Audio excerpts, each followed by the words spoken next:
참으로 좋으신 아버지 하나님, 아버지를 사랑하는 것이 그 언약을 지키는 것이며 그 언약을 지키는 자를 아버지께서 사랑하시며 축복하시겠다라고 약속하셨사오니 아버지 하나님, 누구보다 아버지를 사랑하는 저희들 되게 하여 주시옵소서. 아버지를 사랑함으로 아버지의 크신 사랑과 은혜를 받아 누리는 자들 되게 하여 주시옵소서. 우리의 어려운 것들, 우리의 문제들, 우리 스스로 마음에 묻어두는 것이 아니라 아버지 앞에 나와 다 아뢰는 저희들 되게 하여 주시옵소서. 아버지만이 문제의 응답인 줄 믿사오니 아버지께서 친히 해결하여 주시옵소서. 아버지께서 우리 마음을 위로하여 주시고 우리를 직접 일으켜 세워 주시옵소서. 강하게 하시고 든든하게 하시며 굳건하게 설 수 있는 저희들 되게 하여 주시옵소서. 또 많은 사람들을 초대하는 행사를 기획하고 진행하고 잘 마치게 하심을 감사합니다. 그 수고한 손길, 그 섬긴 손길들 아버지께서 축복하여 주시옵소서. 아버지 앞에 아버지의 복음, 아버지의 귀한 복음을 전하기를 원하오니 많은 분들 그냥 왔다 가는 것이 아니라 그 짧은 순간에도 아버지를 만나며 경험하는 귀한 시간 되게 하여 주시옵소서. 우리는 준비한다고 하였지만 온전할 수 없사오나 아버지께서 그 성령으로 입혀 주신다라면 하나님 보시기에 합당하며 온전한 행사가 될 줄 믿습니다. 오늘 여기 오기로 마음을 굳힌 그 영혼들 흔들리지 않도록 하여 주시고 사단마귀가 그들의 마음에 일절 틈타지 못하게 하여 주시옵소서. 아버지 앞에 나와 아버지를 경험하는 시간 되게 하시고 죽은 영혼들이 살아나는 역사가 일어나게 하시며 떠났던 심령들이 다시 제자리를 찾는 기적의 시간이 되게 하여 주시옵소서. 예수님의 이름으로 감사하며 기도드렸사옵나이다. 아멘. 찬송가 202장입니다.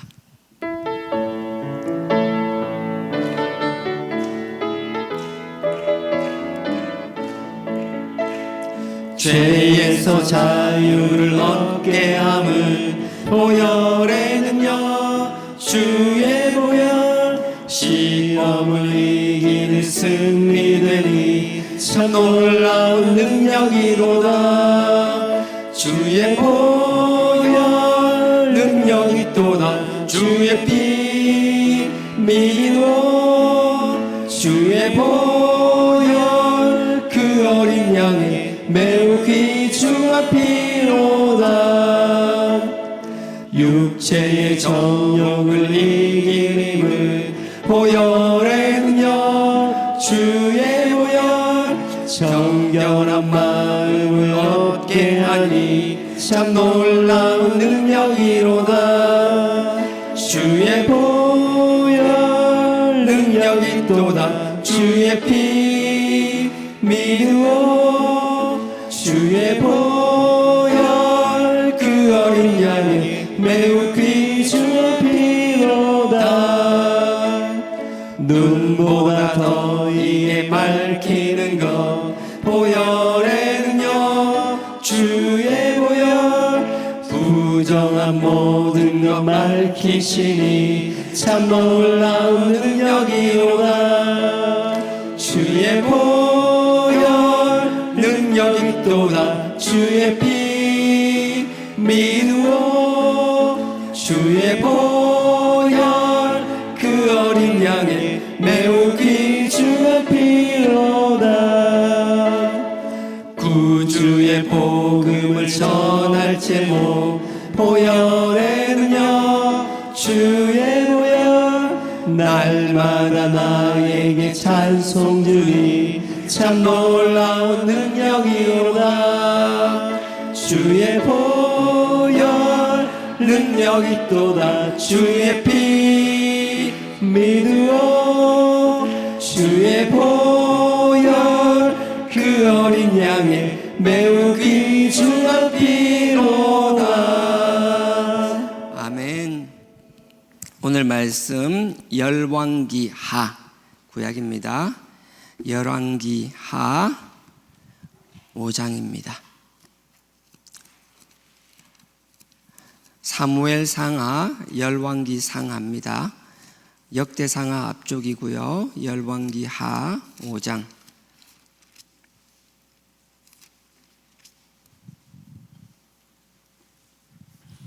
구약 568페이지입니다.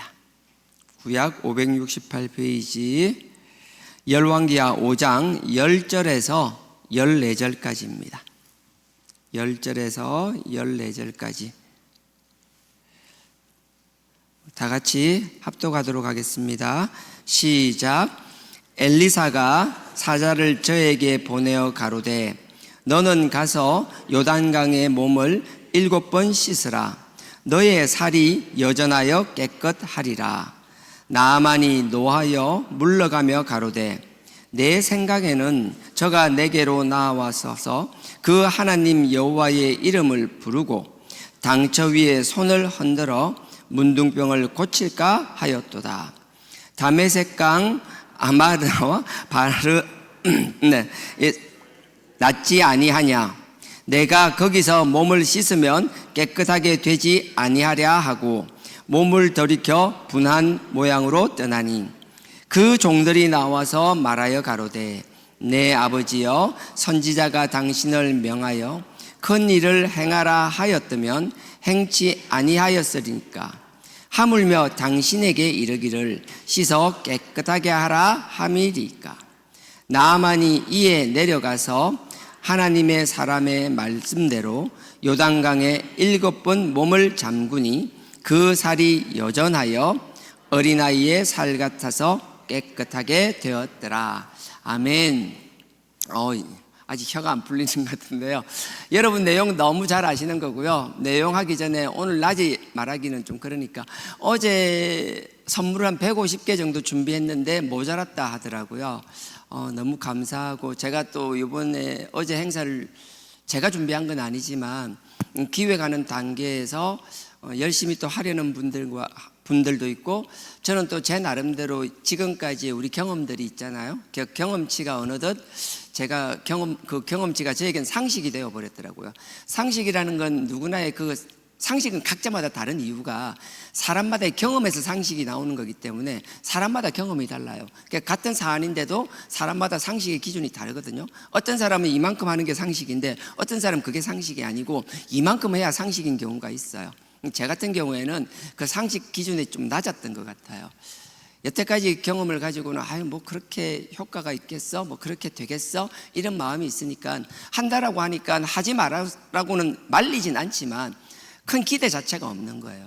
하나님 앞에 참 죄스러웠어요. 어젯밤에 계속 이렇게 낮에도 보고 아침에 시작할 때부터 해서 몇 번을 내려와서 보고 올라가고 그러면서 내가 생각한 것보다 하나님이 하시고자 하고 또 하려고 하는 사람들의 마음을 하나님이 받으시면 또 이렇게 역사하는구나. 제가 우리 평신도 분들이 교회를 사랑하는 마음, 지금까지는 교회에 대한 약간의 부끄러운 마음은 아니지만 적극적으로 교회에 대해서 자랑하고 싶은 마음들이 눌려 있었다라면 이젠 교회에 대한 자부심도 생기고 자랑하고 싶은 마음도 생기고 그래서 내가 좋아하는 사람, 사랑하는 사람, 관심 있는 사람들을 교회에 데리고 오고 하나님을 소개하고 싶어하는 그 마음들이 참 이렇게 뜨거웠구나라는 걸 제가 깨달았거든요. 그러니까 또 아까 말한 대로 부끄러웠다라는 게 그럼에도 불구하고 저는 그 평신도들이 교회를 사랑하는 마음에조차 미치지 못한 저를 발견하니까 참 하나님 앞에 죄스러웠어요. 평신들도 이렇게 하나님 사랑하는 마음으로 이렇게 열심히 섬기고 봉사해서 이런 결과물들을 만들어내는데 나는 왜 거기에 대해서 약간 좀 이렇게 좀 더 긍정적으로 적극적으로 나서며 도와주지 못했을까라는 생각을 할 때 하나님께서 네가 믿음이 없어서 그래.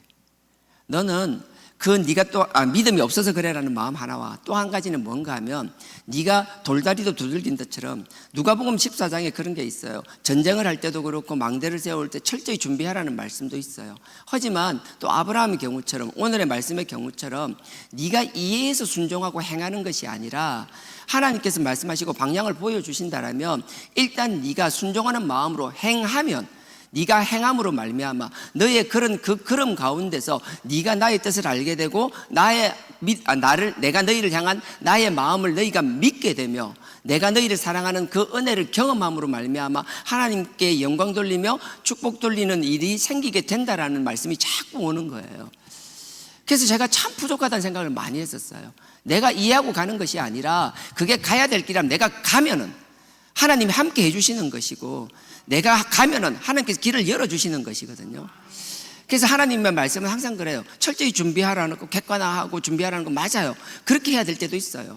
하지만 너희가 지금까지 해왔던 경험이 아니라 나아가고자 한다라면 네 생각을 내려놓고 일단 나가보라는 거예요. 시작하고 나가면 하나님이 함께 해주시겠다라는 거예요. 길을 열어주시겠다라는 거예요. 저는 확실하게 우리 평신도보다 믿음이 부족했어요. 제가 해왔던 그 경험의 치가 여러분들보다 더 못한 게 확실히 드러났어요. 그래서 여러분들이 얼마나 사랑스럽고 얼마나 귀한지 모르겠어요. 오늘 본문입니다. 열왕기하 5장입니다.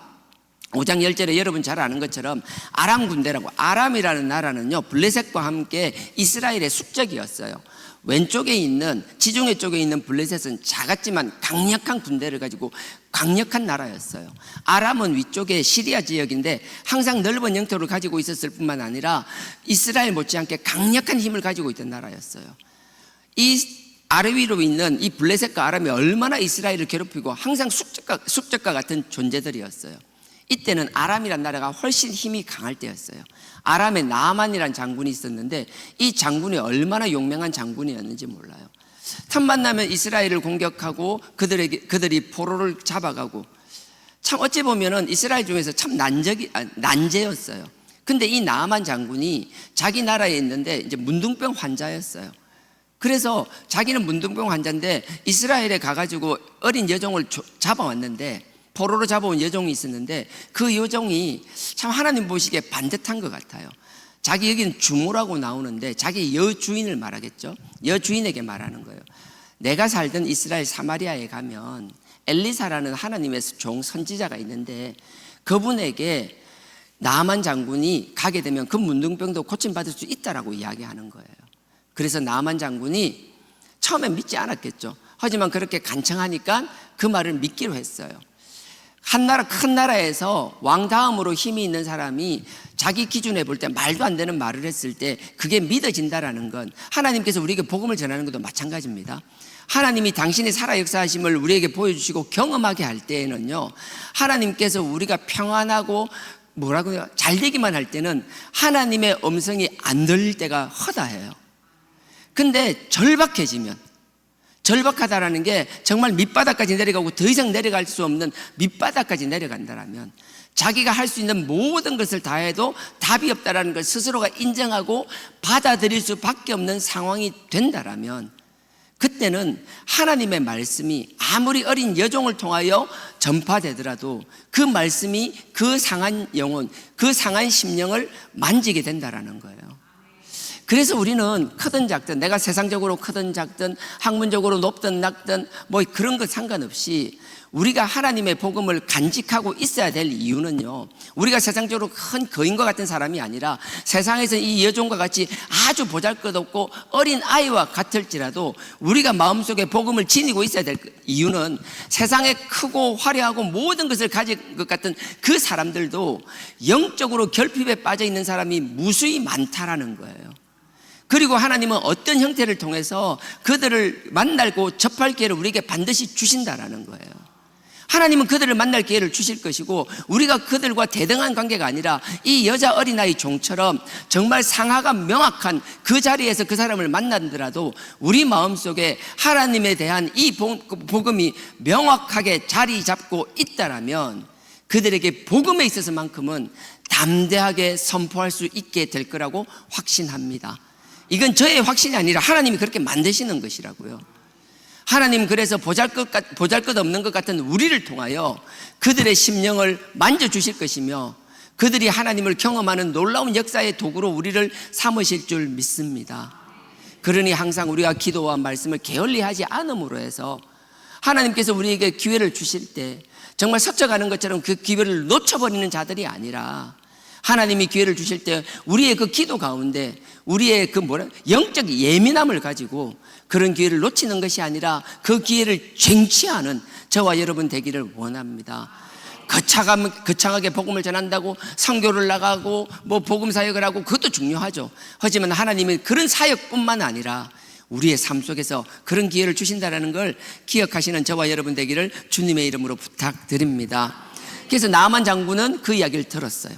그 여종의 얘기를 들었어요. 그리고 나서 왕에게 바로 이야기합니다. 왕이시여, 사마리아의 선지자에 가면 병을 고칠 수 있다고 합니다. 여종이 이야기하는데 정말 말 같지도 않은데 그래도 한번 가보고 싶습니다. 왕이 허락하죠. 가라고 그래요. 그래서 많은 금은 보화를 가지고 은이 60달란트, 그 다음에 금이 70 몇 개요? 70세겔인가? 모르겠어요. 하여튼 난 읽어보세요. 5절이네요. 제가 읽어볼게요. 아람 왕이 가로되 갈지어다. 이제 내가 이스라엘 왕에게 글을 보내리라. 이 글을 써서 편지를 보내겠다라는 거예요. 나아만이 곧 떠날새 은 10달란트네요. 은이 10달란트와 금이 6,000개와 의복 10벌을 가지고 가라. 사실 이게 얼마인지 환산은 안 됐어요. 근데 예전에 제가 기억했을 때 금과 은값을 할 때 이게 거의 한 40억, 50억 이렇게 된다 했거든요. 근데 그게 오래됐으니까 지금 금값이 한 2배 가까이 더 올랐다니까 못해도 70억, 80억 될 것 같아요. 근데 지금 금액이 중요한 건 아니고 그 당시 기준으로 봐서도 많은 돈이고 지금 기준으로 봐서도 많은 돈이고 하여튼 왕이 이 신하를 얼마나 사랑하는지를 보여주는 거예요. 편지를 쓸 뿐만 아니라 왕이 직접 금과 은을 줘서 보내는 거예요. 좋은 의도로 보낸 거겠죠. 근데 문제는 상대방이 좋은 의도로 보냈을지라도 이 이스라엘의 왕의 입장에서는 이게 좋은 의도로 받아들이는 것이 아니라 자기를 죽인다라고 생각하시는 거예요. 여러분들 잘 생각해 보셔야 됩니다. 하나님은 우리에게 복 주기 위해서 기회 주실 때가 있습니다. 하나님은 우리가 생각하는 나와 내가 생각하는 나와 하나님이 생각하는 나가 전혀 다른 경우가 허다해요. 지금 이스라엘이 그래요. 하나님은 아람 왕과 그 아람의 나만 장군에게 마음을 줘서 가면 고칠 수 있다라는 확신을 주는 거예요. 그래서 그들은 가는 거예요. 가면 고칠 거라고 생각하니까 가서 살해할 걸 미리 많은 돈을 줘서 보내는 거예요. 근데 하나님께서 이렇게 일을 하실 때는 이스라엘의 그 왕이 그 나아만 장군이 아람에서 오게 되면 이 엘리사 선지자가 고칠 거라고 하나님은 그렇게 알고 계시는데 당연히 그렇게 알아야 될 이스라엘 왕은 그 사실조차를 믿지 못하고 있는 거라고요. 스스로의 뭐라고 그래요? 하나님이 주신 한계는 이만큼인데 우리 스스로가 우리는 요만큼밖에 못하라고 스스로를 짓눌리고 있는 경우가 허다하다라는 거예요. 저도 그렇고 우리가 이러지 않았으면 좋겠어요. 하나님은 우리를 이만큼 재능을 주시고 이만큼 할 수 있다고 한계를 높여 놓으셨는데 우리 스스로가 이것도 못해 저것도 못해 이것도 안 돼 저것도 안 돼. 그러니까 어떻게 돼요? 겁에 벌벌 떨면서 엘리사라는 선지자가 있잖아요. 와서 직접 만져주고 기도하지도 않았어요. 말 한마디로 그 문둥병을 고쳐버렸어요. 그렇게 할 수 있는 능력이 있는데도 불구하고 우리가 미리 지레금 먹고 못한다고 생각하는 거예요. 우리 교회가 복음에 대해서도 그랬으면 좋겠어요. 지난 세월 동안 그랬으니까 앞으로도 못할 거예요. 천만에요. 하나님께서 우리에게 주신 잠재 능력은 우리의 상상을 뛰어넘을 만큼 주셨다고 저는 확신합니다. 저뿐만 아니라 우리 교회뿐만 아니라 여러분 이 자리에 있는 여러분 한 사람 한 사람도 마찬가지라고요. 스스로를 한계 짓지 않았으면 좋겠어요. 할 수 있다라는 생각, 그냥 긍정적인 마인드면 다 된다, 세상적인 그렇게 말하는 게 아니라 자기 개발해서 말하는 할 수 있다가 아니라 하나님이 우리 한 사람 한 사람의 가치를 그만큼 크고 귀하게 하셨다는 사실이 믿어지는 역사가 일어나기를 주님의 이름으로 축원드립니다. 결국 이 이스라엘 왕은 믿지 못했어요. 그러니까 뒤에 편지를 가지고 오니까 다 읽지는 않겠지만 두려워 떠는 거예요. 그리고 자기 신하들을 모아서 한다는 말이 뭔가 하면 아람 왕이 이걸 핑계로 우리를 공격하고 우리를 죽이려고 우리의 시비거리 전쟁의 이유를 만들려고 이 시비거리를 만드는 거라면서 혼자 벌벌벌 떨고 있는 거라고요. 그때 하나님의 사람 엘리사가 왕에게 사람을 보내잖아요. 그 아람에 나아만 장군이 오면 왕이 그렇게 걱정하고 있는 것이 아니라 옷을 찢고 그렇게 울부짖고 있는 것이 아니라 할 수 없다라고 부르짖고 있는 것이 아니라 하나님은 하실 수 있는 분이니 나에게 보내달라고. 그래서 나아만 장군이 엘리사에게 가는 거예요. 근데 그 나아만 장군이 엘리사에게 왔어요. 근데 엘리사가 어떻게 해요? 여기 오늘 읽었던 본문 중에서 11절입니다 11절 제가 다시 한번 읽겠습니다. 나아만이 노하여 물러가며 가로되 왜 이렇게 막 화가 나서 다시 돌아가려고 했는가 하면요, 엘리사가 나와서 뭐라고 해줄 줄 알았는데, 뭐라도 해줄 줄 알았는데 아무것도 안 했다라는 거예요. 제가 다시 읽겠습니다. 나아만이 노하여 물러나며 가로되, 돌아가면서 말하되, 내 생각에는 저건 엘리사죠. 엘리사가 아람의 나아만 장군이 왔으니까 막 버선발로 막 맨발로 쫓아 나와서 내게 나와 서서 그 하나님 여호와의 이름을 부르고, 나아만 장군을 앞에 막 두고 막 뛰어나와가지고 여호와야 하면서 막 하나님을 부르고 자기의 신을 부르고, 왜 병을 고쳐야 되니까 하나님을 막 힘있게 부르고, 그 다음에 당처가 그 자기 상처, 환부를 말하는 거예요. 당처 위에, 그 상처 위에 손을 흔든다는 건 손을 문지른다라는 거예요. 그 환부를 이렇게 문지르면서, 옛날에 우리 할머니도 항상 어디 아프다, 배 아프다 가면 배를 막 문지르면서 내 손이 약손 그러셨는데, 아마 그런 것 같아요. 환부 위에 손을 막 어루만지르라는 거예요. 그래서 손을 흔들어 문둥병을 고칠까 하였도다. 당연히 그럴 줄 알았는데 엘리사가 그렇게 하는 것이 아니라 나와가지고 만나보지도 안 하고 종을 하나 딱 보내가 저 요단강에 들어가서 7번 씻으라는 거예요. 그러면 된다라는 거예요. 빈정상한 거예요. 자기를 알아주지 않는 것에 대한. 그리고 자기가, 여러분들 잘 아시죠? 이 나만의 모습이 우리 모습하고 똑같습니다. 우리는 우리를 기준을 정하고 이 정도 이렇게 해줘야지 뭔가 응답이라고 생각하는 경우가 허다해요. 상대방이 나에 대해서, 교회가 우리에 대해서 이만큼 이렇게 해줘야 될 거라고 생각할 경우가 허다해요. 근데 아니요, 하나님께서는 우리의 믿음을 시험하시고자 할 때가 허다해요. 훨씬 많아요, 우리의 생각보다. 그러니 하나님께서는 너에게 아주 간단하고 명료하게 주실 때가 있어요. 그게 내 성에 안 차. 안 찬다고 안 하면 누구 손해예요? 지 손해예요. 물에 들어가서 7번 씻으라 했잖아요. 그래서 안 나아졌나요? 아니에요. 그것만 해도 충분해요. 하나님 보시기엔 그거면 충분한데 우리 기준은 그거로 성이 안 차니까 이만큼 뭘 해줘야지 그게 나에게 만족이 된다고 생각해요. 내 마음의 만족과 하나님의 능력은 별개라는 거예요. 우리가 하나님을 어떻게 믿느냐에 따라서 하나님의 그냥 눈빛 하나, 하나님의 얼굴빛을 한번 뵈는 것, 하나님의 숨소리 하나, 하나님이 서치도 손 한번 싹 스치는 거 하나, 별것 아닌 것 같은 그 하나님의 몸짓과 행동과 그 호흡 가운데서도 죽은 영혼이 살아날 뿐만 아니라 우리는 도저히 해결되지 않을 것 같은 그 절박한 문제가 해결될 수 있다는 거예요. 근데 우리 스스로는 이 문제를 해결하기 위해서는 이만큼은 해줘야 될 거라는 우리의 그 착각이 그 하나님의 능력을 제한하고 있다라고요. 충분히 하실 수 있는 분을 하지 못하게 하는 것은 때로는 사단 마귀가 하나님을 대적할 때도 있지만 우리의 연약한 마음과 믿지 못하는 우리의 마음이 하나님의 그 기사를 가로막을 때가 허다하다라는 거예요. 이 나만의 문제만이 아니에요. 나만에게 7번 물에 들어가니까 막 더러워서 못하겠다. 우리 저 뭐 아람에 가면 이거보다 더 크고 더 깨끗한 강이 있는데 딱 여러분 알잖아요. 성지순례 한번 가면 요단강, 더러워. 진짜 이게 똥물 그런 건 아니지만 이게 물이 이게 그 세례받는 사람 보면 진짜 신기해요. 그건 모르겠어요. 저는 우리나라만 봐서 그런지 정말 맑고 막 밑에 보이는 투명한 이런 뭐 호수나 강 같은 게 아니고 정말 막 탁해요. 정말 탁해요.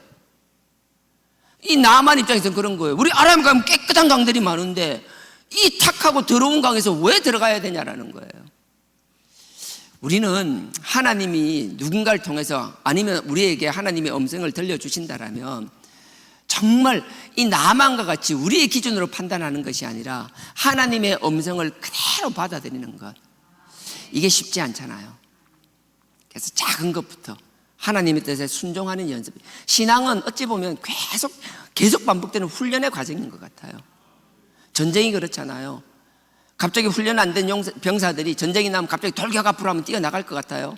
아니에요. 전부 다 몸살이고 있어요. 하지만 고된 훈련 가운데서도 그 총알들이 빗발치는 그 죽음의 현장 속에서도 끊임없이 훈련을 하고, 그래서 강한 부대, 특수한 부대일수록 그 훈련이 강하잖아요. 그 강한 훈련이 한 번으로 끝나는 것이 아니라 끊임없이 반복되잖아요. 그 반복되는 훈련이 뭐예요? 우리에겐 순종의 훈련을 시키시는 것이라고요. 신앙생활은 작은 것이지만 그 작은 것에도 내 결과가 다르고 내 생각과 다를지라도 끊임없이 반복해서 우리의 주인 되시는 분이 원하시고 명령하시면 우리의 생각으로 판단하는 것이 아니라 정말 조건반사처럼 몸이 움직일 수 있게 만드는 것, 그게 신앙생활이라는 거예요. 그러니 어찌 보면 신앙생활은 남들이 볼 땐 탄탄대로를 걷는 것 같고 정말 좋은 꽃길을 걷는 것 같지만 정작 우리에겐 꽃길이 아니라, 물론 그럴 때도 있죠. 하나님이 기쁨을 주시고 즐거움을 주시고 우리에게 축복해 주실 때 있죠. 하지만 그 외에 많은 시간들은 그 하나님의 영광과 축복을 위하여 우리를 연단하는 시간이 더 많을 수도 있다는 그 사실을 간과하지 않는 저와 여러분 되기를 주님의 이름으로 부탁드립니다. 나아만은요, 그래서 결국 돌아가려고 했어요. 근데 자기의 이제 수하 중에 한 사람이 정말 간곡하게 말리잖아요. 이까지 왔는데 어떻게 그냥 돌아가냐고. 그냥 믿어서 하는 게 아니고 그냥 한번 일단 해보시라고. 그래서 요단강에 들어가서 7번을 씻습니다. 들어가서 한 번 목욕을 했겠죠. 한 번을 쫙 씻었어요. 나왔어요. 씻고 나오고 씻고 나오고 6번을 했을 것 같아요. 아무런 변화가 없었던 것 같아요. 근데 마지막 7번, 하나님께서 우리에게 주실 때는요, 중간에 포기하지 않았으면 좋겠어요. 하나님이 들려주시는 음성 포기하지 않았으면 좋겠어요. 여러분 창세기 12장에도 보면요, 아브라함이 자기 본토 하란을 떠나기 전에 우르에서 먼저 떠나잖아요. 갈대아 우르라고 하는데, 갈대아는 큰 지역 이름이고 우르는 그 갈대아라는 지역의 수도 이름이에요. 우르에서 떠납니다. 그 12장, 그 창세기 12장 1절에 보면 자기 본토 아버지의 집을 떠났다라고 되어 있잖아요. 근데 그 앞에 11장 한번 찾아보실래요? 요거 하나 끼워 놓으시고요. 창세기 12장 1절입니다. 그럼 바로 앞에 11장 31절 32절이 붙어 있어요. 히브리서 잘 아는 히브리서 11장 8절에 뭐라고 되어 있어요? 갈 바를 알지 못하고 떠나였다라고 해요. 하나님이 가면 정말 다 일일이 설명해 주시고 요건 요렇고 저렇고 요건 요렇고 저건 저렇고 다 설명해 주고 가는 것이 아니라, 나는 다 이해하지도 못하고 뭔지 모르겠지만 일단 떠나라고 할 때가 있다라는 거예요. 창세기 12장 1절입니다. 제가 읽겠습니다. 히브리서 11장 8절은 제가 좀 전에 말씀드렸습니다. 그런 배경에서 이해하시면 됩니다. 12장 1절, 여호와께서 아브라함에게 이르시되 너는 너의 본토 친척 아비 집을 떠나 내가 너에게 지시할 땅으로 가라. 가라 했는데 갈 바를 알지 못하고 갔다라는 거예요. 근데 보십시오, 아브라함도 아까 그 나만 장군이 7번 하라면 7번을 채워야 되잖아요. 6번 하다가 돌아갔으면 그거로 끝이었을 거라고요. 아브라함도 마찬가지였어요. 12장 1절에 보면 처음 가라니까 한 번만에 가나안 땅으로 온 것 같지만 그 앞에 11장 31절을 보십시오. 데라가 아브라함의 아버지 이름입니다. 아브라함의 아버지 데라가 그 아들 아브라함과 하란의 아들 그 손자 롯과, 여러분 잘 알죠? 아브라함과 롯입니다. 조카 롯과 그 자부 아브라함의 아내 사레를 데리고 갈대아 우르에서 떠나 가나안 땅으로 가고자 하더니, 우르란 지역을 떠나서 가나안 땅으로 가고자 하더니, 출발했다라는 거예요. 우르에서 출발했다라는 거예요. 그럼 우르에서 출발해가지고 하란이라는 땅을 거쳐서 가나안 땅으로 오게 되는데, 가나안까지 가지 않고 우르를 떠나서 하란이라는 지역에서 거기서 지나와야 되는데 그냥 거기 주저앉아 버렸다라는 거예요. 제가 다시 읽습니다. 갈대아 31절 후반입니다. 갈대아 우르에서 떠나, 갈대아란 지역에 있는 수도 우르에서 떠나 가나안 땅으로 가고자 하더니 하란에 이르러 거기 거하였으며, 주저앉아 있었다라는 거예요. 그러니까 32절에 데라는 205세를 향수하고 하란에서 죽었더라. 아버지가 아브라함과 자기 손자들을 데리고 출발했다가 그 하란에 정착해서 주저앉았다라는 거예요. 만약에 아브라함도 그냥 하란에 주저앉아 있었다라면 약속의 땅을 가지지 못했을 것이라고요.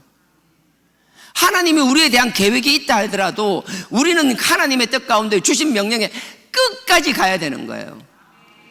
정말 하나님이 살아계시는지 안 살아계시는지, 하나님이 어떤 분인지 알기 위해서는 하나님 앞에 우리가 할 수 있는 최선을 다해서 끝까지 가보는 것, 우리가 믿어지고 이해해서 시작하는 것이 아니라 하나님이 그렇게 말씀하시니 내가 받아들이지 않고 믿어지지 않더라도 발을 내딛는 그 역사.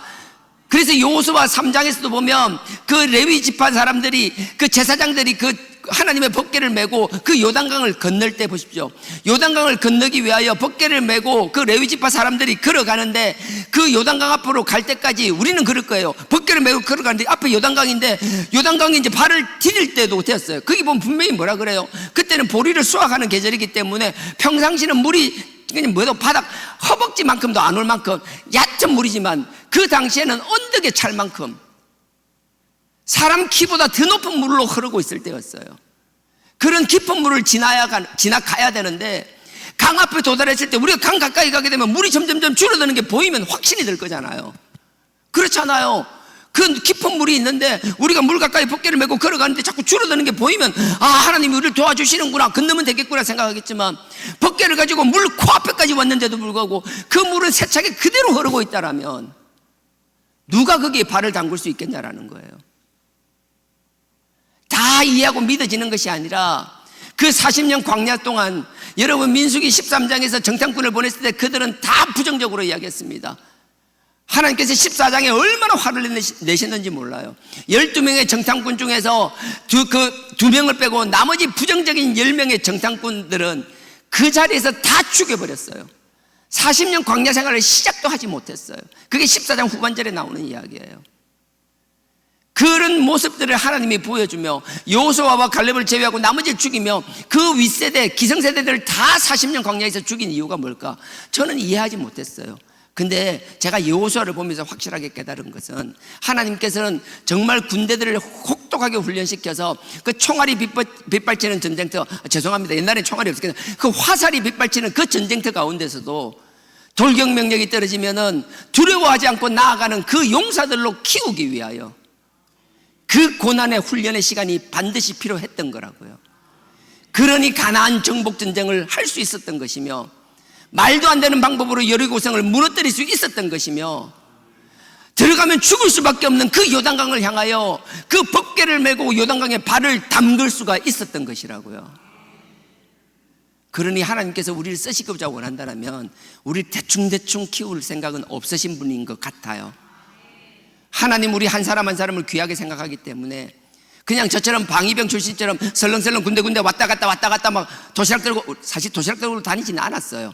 그냥 왔다 갔다 출퇴근만 하다가 끝나는 게 아니라 정말 중요한 전쟁에 정말 생사를 다투는 그런 전투에 우리를 쓰기 위하여 특별하게 선발하시고 세상에 널린 교회들 중에서 정말 하나님 앞에 이 날선 복음을 선포하며 그 아들의 적나라한 그리스도의 십자가의 복음을 선포하며 하나님 앞에 우리 죄를 가지고 발버둥치는 이런 특별히 선택된 교회에 우리를 부르신 이유는 우리를 대충대충 신앙생활하게 하려고 하는 게 아니라고 저는 확신합니다. 그렇기 때문에 우리의 신앙생활, 이 영적 훈련의 과정을 통하여 아버지는 우리를 통하여 놀랍게 역사하실 거라고 저는 확신합니다. 그렇고 그런 신앙생활이 아니라 그 많은 신앙인들 가운데 스스로 크리스찬이라고 말하는 그 수많은 사람들 가운데 우리는 별같이 빛나는 사람으로 쓰시기를 원하신다는 사실을 저는 확신합니다. 그러니 힘든 가정 포기하지 않았으면 좋겠습니다. 도망가지 않았으면 좋겠습니다. 우리의 연단의 과정을 통하여 그 힘든 가운데서도 하나님을 찬양하며 감사하는 자들이 되기를 원합니다. 여호수아에 나오는 3장에 나오는 그 요단강을 건너는 사건도 마찬가지라고 제가 이야기하잖아요. 아브라함 같은 경우 12장에 이렇게 넘어오잖아요. 포기하는 걸 하나님이 12장에 다시 부르셔서 가나안 땅으로 가라고 말씀하시는 게 12장 1절이에요. 다시 멈춰서 있는 하란의 정착에 있는 아브라함을 하나님께서 다시 부르시고 보냈을 때 그러면 그때는 뭘 알아서 출발했나요? 아니요. 그때도 알지 못했어요. 그래서 창세기 15장 보십시오. 15장 6절에 보면은 하나님께서 그러고 나서 수많은 상황들을 보여주면서 네가 정말 나를 믿을 수 있겠냐라고 물어보시는 거예요. 그러니까 이 약속의 땅에 가나안 땅에 와서야 비로소 하나님께 이렇게 고백합니다. 15장 6절입니다. 아브라함이 여호와를 믿으니 여호와께서 그를 그의 의로 여기시고. 몰라요. 왜 왔는지도 몰라요. 하나님이 나에게 얼만큼 줄지도 몰라요. 와서 우리가 하나님께서 명령하시면 뭔가 알고 믿어져서 가는 것이 아니라 명령하시니 그냥 발을 내딛고 우리의 행할 때 우리의 순종 가운데 하나님이 함께 하시며 그 순종을 통하여 하나님의 놀라운 은혜를 경험하게 하시며 그 하나님의 은혜를 경험하면서 비로소 하나님이 믿어지는 경우도 허다하다라는 거예요. 그러니 뒤에 보시면 17절 보십시오. 15장 17절, 우리가 너무나 잘 아는 횃불 언약이라는 내용이 나와요. 17절에 해가 져서 어두울 때 연기 나는 풀무가 보이며 타는 횃불이 쪼갠 고기 사이로 지나더라. 하나님께서 그 짐승, 하나님께서 언약을 맺기 위해서는 짐승을 잡아서 배를 가르잖아요. 그리고 나서 그 사이로 지나가는 거예요. 그게 그들의 언약이었어요. 우리가 지금 서로 언약을 맺는데 그 언약을 어기면 지금 배가 갈려서 죽어있는 이 짐승처럼 우리도 그렇게 될 것이다. 내가 언약을 어기든 네가 어기든 어기는 자는 이렇게 될 것이다. 상징적인 거예요. 하나님이 결코 이 언약을 깨지 않겠다는 말씀이에요. 그러면서 뭐라고 말씀하시는지 보세요. 뭐라고 말씀하시는지 보세요. 횃불 언약 다음에 18절, 그날에 여호와께서 아브라함으로 더불어 언약을 세워 가라사대 내가 이 땅을 하란에 있을 때, 우르에 있을 때 말씀하신 게 아니라 어떻게 되는지도 모르지만 결국은 그 멈춰서 있던 그 아브라함을 하나님께서 다시 만져주시고 결국은 이 약속의 땅까지 오게 하신 다음에 하시는 말씀이라고요.